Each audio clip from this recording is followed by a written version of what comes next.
ಬೋಳೆ ಗೊಜ್ಜು ನೋಡಿ ಅಂತ ನಮ್ಮ ಹಳ್ಳಿ ಕಡೆಯಲ್ಲಿ ಮಾಡುವಂತಹ ಒಂದು ವಿಶಿಷ್ಟ ರೆಸಿಪಿ, ಭಾರಿ ರುಚಿಯಾದ ರೆಸಿಪಿ. ದೋಸೆ, ಇಡ್ಲಿ, ಪೂರಿ, ಚಪಾತಿ ಎಲ್ಲದಕ್ಕೂ ಸೂಟ್ ಆಗುವಂತಹ ಒಂದು ರೆಸಿಪಿ. ನಾನಿವತ್ತೊಂದು ಹಲಸಿನ ಬೀಜದ ಗೊಜ್ಜು ಮಾಡ್ತಿದ್ದೇನೆ. ತುಂಬಾ ಒಂದು ಡಿಫ್ರೆಂಟ್ ಆದ ರೆಸಿಪಿ. ಅದಕ್ಕೆ ಬೇಕಾಗಿ ಹಸಿ ಹಲಸಿನ ಬೀಜವನ್ನು ತಗೊಂಡಿದ್ದೇನೆ ನೋಡಿ. ಹಸಿ ಹಲಸಿನ ಬೀಜದ ಸಿಪ್ಪೆ ತೆಗಿಲಿಕ್ಕೆ ಭಾರಿ ಸುಲಭ. ಸ್ವಲ್ಪ ನಾವು ಈ ಬಿಸತಿಯಲ್ಲಿ ಈ ಥರ ಮಾಡಿದರೆ ಆಯ್ತು ನೋಡಿ. ಕೈಯಲ್ಲೇ ತೆಗಿಲಿಕ್ಕೆ ಬರ್ತದೆ, ಏನು ಕಷ್ಟ ಇಲ್ಲ.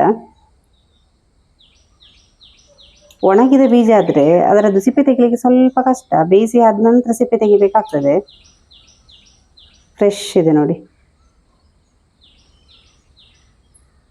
ಹಲಸಿನ ಬೀಜದ ಗೊಜ್ಜಿಗೆ ಒಂದು 15ರಿಂದ 20 ಬೀಜ ಸಿಕ್ಕಿದ್ರೆ ಸಾಕು.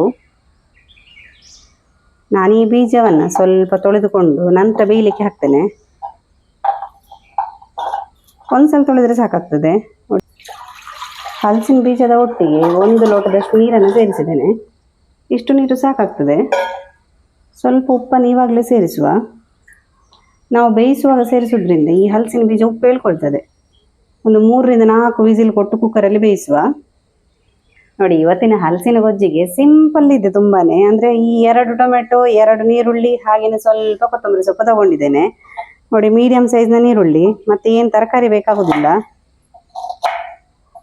ದೊಡ್ಡ ದೊಡ್ಡದಾಗಿ ಕಟ್ ಮಾಡಿದ್ರು ಕೂಡ ಏನು ತೊಂದರೆ ಇಲ್ಲ. ಇದನ್ನು ಮತ್ತೆ ಬೇಯಿಸ್ಲಿಕ್ಕೆ ಉಂಟು ನೋಡಿ. ಈ ಥರ ನಾವು ಸ್ವಲ್ಪ ಹದಕ್ಕೆ ಕಟ್ ಮಾಡಿದರೆ ಆಯಿತು. ನಾನಿವತ್ತು ಈ ರೆಸಿಪಿ ಯಾಕೆ ಮಾಡೋದಂತ ಹೇಳಿದರೆ, ಇವಾಗ ಹಲಸಿನ ಹಣ್ಣಿದ್ದೇ ಸೀಸನ್. ಎಲ್ಲ ಕಡೆಯಲ್ಲಿ ಹೋದಾಗಲೂ ಉಂಟಲ್ಲ, ಹಲಸಿನ ಹಣ್ಣೇ ಸಿಗ್ತಾ ಇರ್ತದೆ. ಅದರ ಬೀಜಲ್ಲಿ ಏನು ಬಿಸಾಕಬೇಡಿ ಅಂತ ಹೇಳೋದಕ್ಕೋಸ್ಕರ ನಾನಿವತ್ತು ಈ ರೆಸಿಪಿ ಮಾಡೋದು. ಭಾರಿ ಒಳ್ಳೇದಾಗ್ತದೆ ಆಯಿತಾ. ಅಂದರೆ ಈ ಅನ್ನಕ್ಕೆ, ಪೂರಿ, ಚಪಾತಿ ಎಲ್ಲದಕ್ಕೂ ಒಂದು ಸೂಟ್ ಆಗುವಂಥ ಇದು ಗೊಜ್ಜು.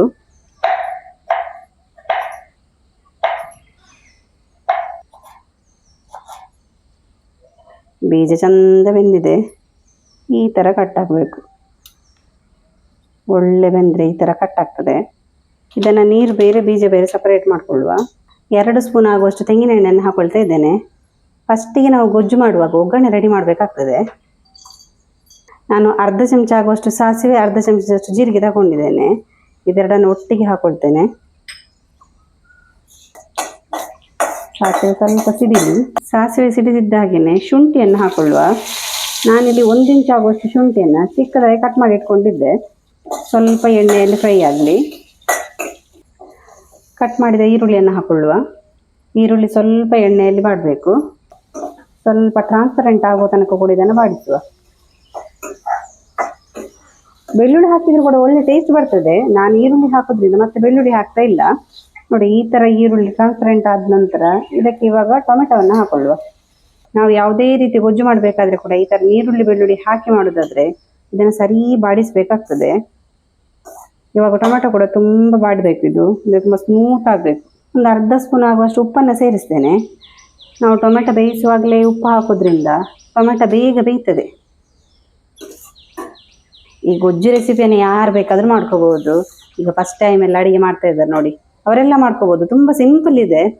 ಈ PGಯಲ್ಲಿರೋರು, ಬಾಡಿಗೆ ಮನೆಯಲ್ಲಿರೋರು ಅಂಥವರಿಗೆಲ್ಲ ಈ ರೆಸಿಪಿ ತುಂಬ ಹೆಲ್ಪ್ ಆಗ್ತದೆ. ಅಂದರೆ ಬೀಜ ಎಲ್ಲ ಈ ಸೀಸನಿಗೆ ಸಿಗ್ತದೆ ನೋಡಿ. ಈ ಬೀಜವನ್ನು ಸ್ವಲ್ಪ ಪ್ರಿಸರ್ವ್ ಮಾಡಿದರೆ ಯಾವಾಗ ಬೇಕಾದರೂ ಈ ಥರ ಒಂದು ರೆಸಿಪಿ ಮಾಡ್ಕೋಬೋದು. ಎಲ್ಲದಕ್ಕೂ ಸೂಟ್ ಆಗ್ತದೆ. ಈ ಪೂರಿ, ಚಪಾತಿ, ದೋಸೆ, ಅನ್ನ ಈ ಥರ ಎಲ್ಲದಕ್ಕೂ ಸೂಟ್ ಆಗುವಂಥ ರೆಸಿಪಿ ನೋಡಿ. ಟೊಮೆಟೊ ಇಷ್ಟು ಹದಾದ ಮೇಲೆ ಇದಕ್ಕೆ ಸ್ವಲ್ಪ ಖಾರಕ್ಕೆ ನಾವು ಸೇರಿಸುವ. ಫಸ್ಟಿಗೆ ಮೆಣಸಿನ ಪೌಡರ್ ಸೇರಿಸುವ. 1 ಚಮಚದಷ್ಟು ಮೆಣಸಿನ ಪೌಡರ್ ಹಾಕಿದ್ದೇನೆ. ಅರ್ಧ ಸ್ಪೂನ್ ಆಗುವಷ್ಟು ಗರಂ ಮಸಾಲೆ, ಹಾಗೆ ಒಂದು 3/4 ಸ್ಪೂನ್ ಆಗುವಷ್ಟು ಕೊತ್ತಂಬರಿ ಪೌಡರನ್ನು ಸೇರಿಸ್ತೇನೆ. ಧನಿಯಾ ಪೌಡರ್ ಅಂತ ಹೇಳ್ತಾರೆ ನೋಡಿ, ಅದು ನೋಡಿ. ಇಷ್ಟೇ ಮಸಾಲೆ, ಬೇರೆ ಏನು ಹಾಕಲಿಕ್ಕಿಲ್ಲ. ಮಸಾಲೆಯನ್ನು ಚೆನ್ನಾಗಿ ಮಿಕ್ಸ್ ಮಾಡುವ.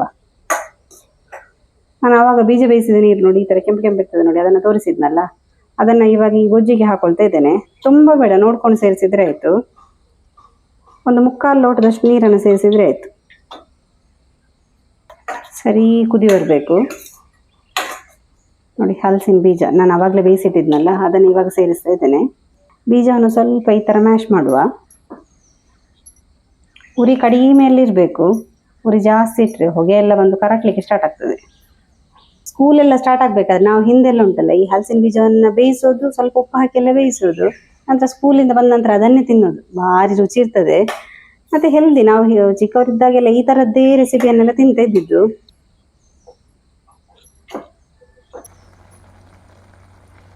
ನೋಡಿ ನಮ್ಮ ಬೋಳೆ ಗೊಜ್ಜು ರೆಡಿ ಆಯಿತು. ಎಷ್ಟಾಗ್ತದೆ ಅಷ್ಟು ನಾವು ಕೈಯಲ್ಲಿ ಮ್ಯಾಶ್ ಮಾಡ್ಕೋಬೇಕು, ಈ ಥರ ದಪ್ಪ ಆಗ್ತದೆ ಆಯಿತಾ. ಅಂದರೆ ಬೋಳೆ ಎಲ್ಲ ಬೆಂದಾದ ನಂತರ ಅದು ಮ್ಯಾಶ್ ಆದರೆ ಈ ಥರ ದಪ್ಪ ಬರ್ತದೆ ನೋಡಿ. ಫೈನಲ್ ಆಗಿ ಕೊತ್ತಂಬರಿ ಸೊಪ್ಪನ್ನು ಉದುರಿಸುವ.